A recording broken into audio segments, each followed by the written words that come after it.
Hi everyone. आज के इस वीडियो में जीएस2 के topic Indian constitution and polity and governance से आंसर राइटिंग प्रैक्टिस करेंगे।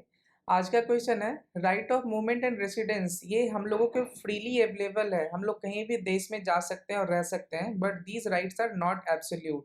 तो इसके बारे में हम लोग को कमेंट करना है। ये क्वेश्चन यूपीएससी 2022 में आ चुका है।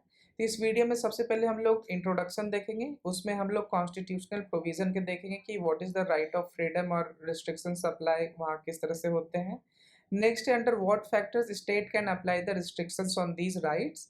उसके बाद हम लोग अपने पॉइंट को वैलिडेट करने के लिए 5-6 केस स्टडीज देखेंगे। ये पॉइंट बहुत ही इंपॉर्टेंट है, आप ये सेक्शन जरूर देखिए इस केस स्टडीज को।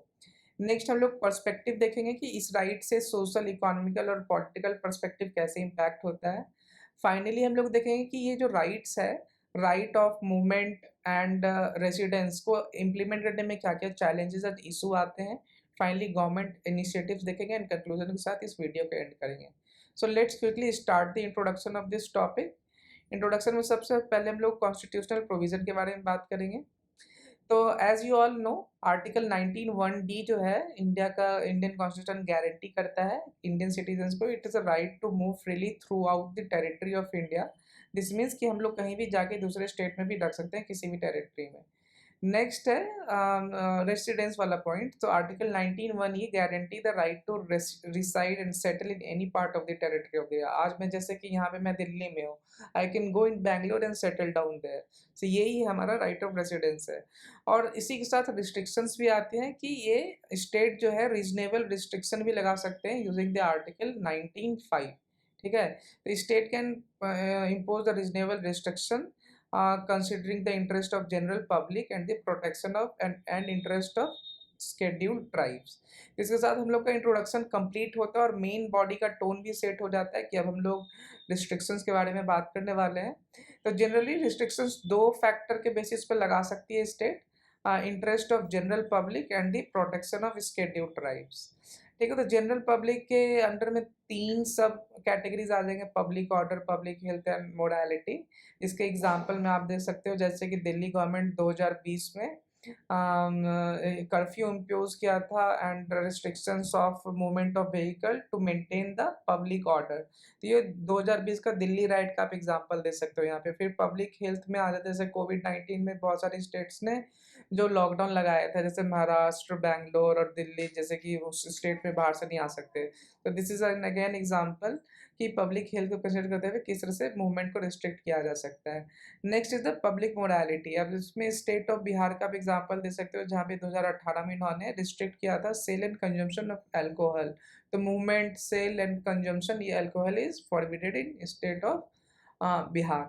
नेक्स्ट है प्रोटेक्शन ऑफ शेड्यूल्ड ट्राइब्स को भी कंसिडर करते हुए स्टेट मूवमेंट को रिस्ट्रिक्ट कर सकती है फॉर कल्चरल प्रिजर्वेशन के लिए, इकोनॉमिक इंटरेस्ट के लिए, सोशल स्ट्रक्चर के लिए। तो एग्जांपल में आप दे सकते हो, Arunachal Pradesh has restriction on the entry of outsiders to protect the unique culture.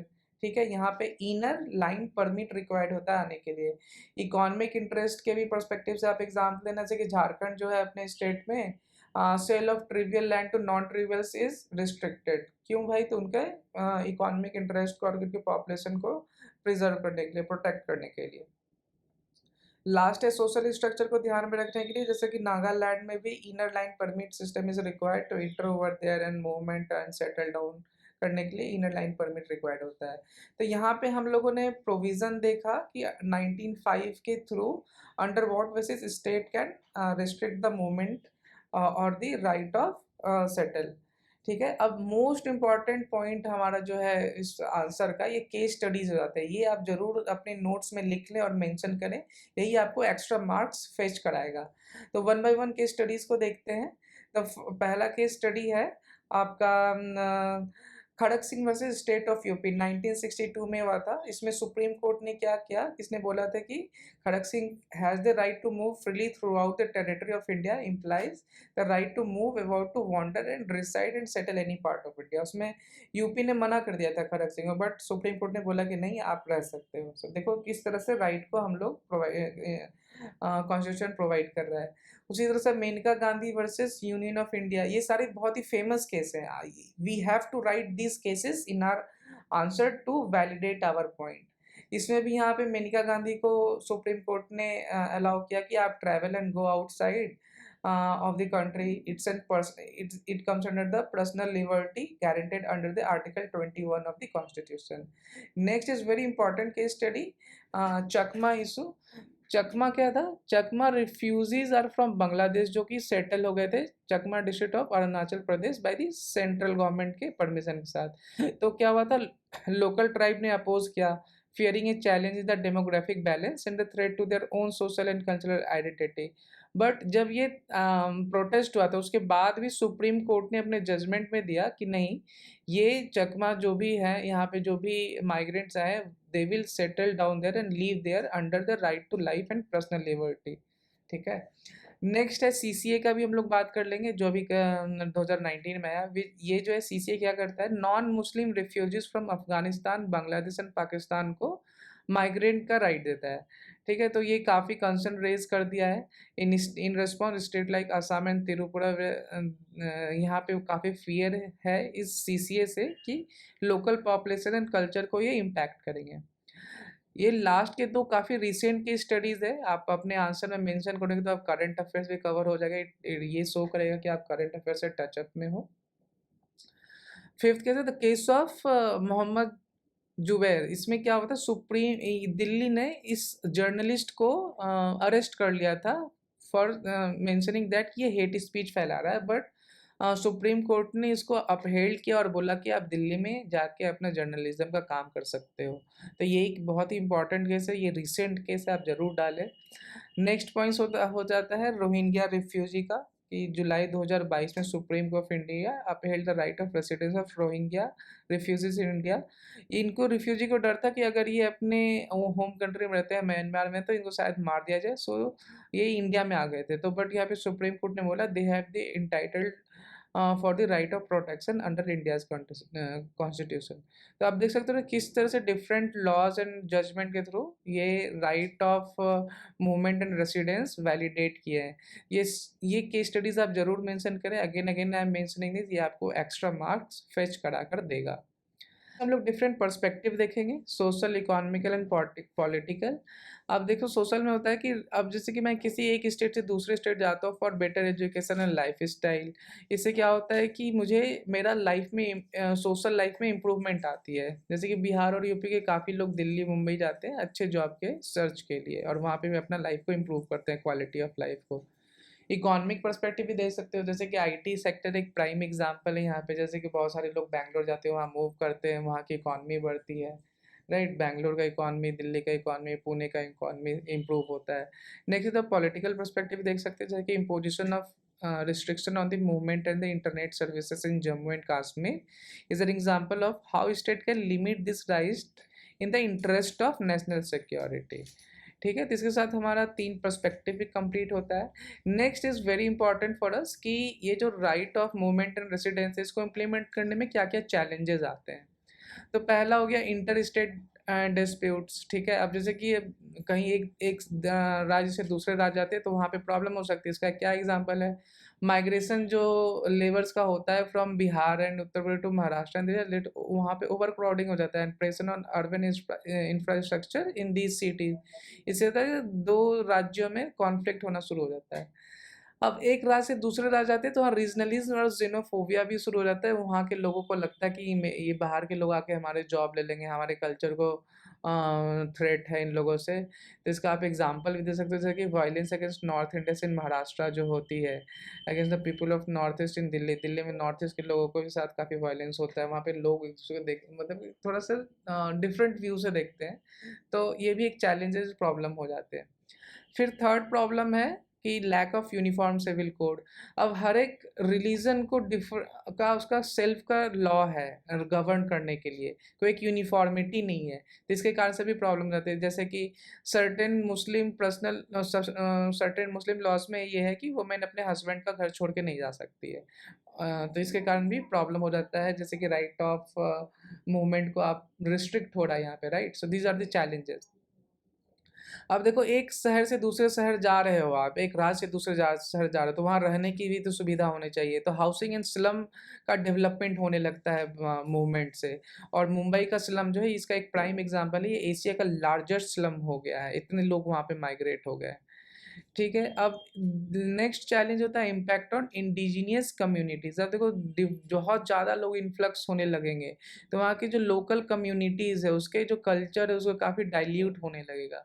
ठीक है, तो इसका एक एग्जांपल आप दे सकते हो, issues of illegal migration in Assam and its impact on indigenous population is a case in point.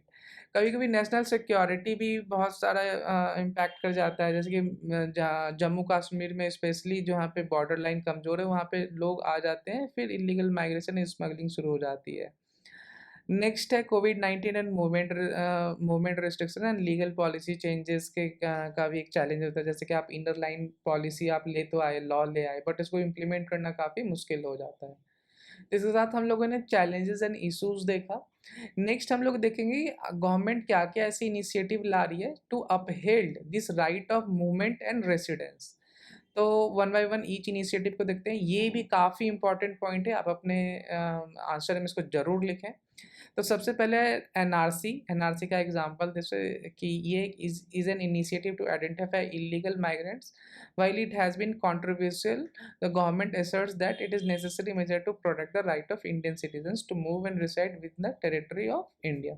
ठीक है, एक एनआरसी का एग्जांपल दो, फिर आधार कार्ड दो, आपका एक इंडिया लेवल पे एक आइडेंटिफिकेशन बन गया, आप कहीं भी स्टेट में जाके आप वो आधार यूज़ करके आप कोई भी फैसिलिटी अवेल कर सकते हो। फिर है प्रधानमंत्री आवास योजना।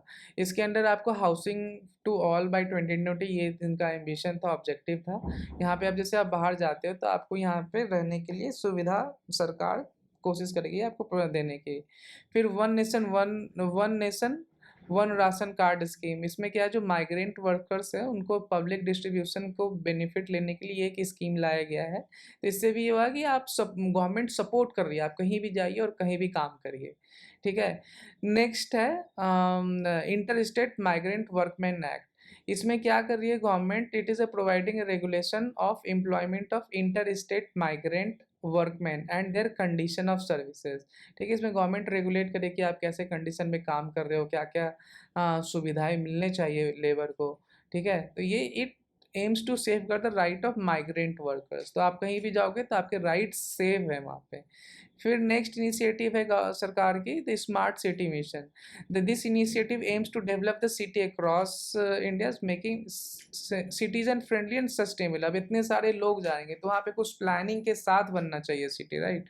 तो सस्टेनेबल डेवलपमेंट को फोकस करते हुए किया जा रहा है।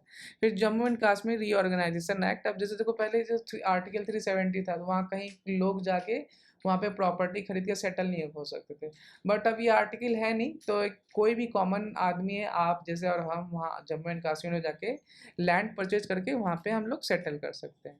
तो इसके साथ हम लोगों ने गवर्नमेंट इनिशिएटिव देखा, what are initiatives being taken to uphold this right. Finally एक स्मॉल कंक्लूजन के साथ इस वीडियो का एंड करेंगे। कंक्लूजन ये है कि while the right of movement and residence are fundamental to a democratic country like India, but a balanced approach is necessary to ensure कि नेशनल सिक्योरिटी में कोई प्रॉब्लम ना आए, वल्नरेबल कम्युनिटीज़ की जो भी है प्रॉब्लम उसको भी एड्रेस किया जाए। So it is the responsibility of the government to ensure this balance is maintained by upholding the democratic principles that India stand for. तो आज के वीडियो में इतना ही। अगर आपको वीडियो पसंद आया हो तो do like, comment and share. Thank you, bye bye.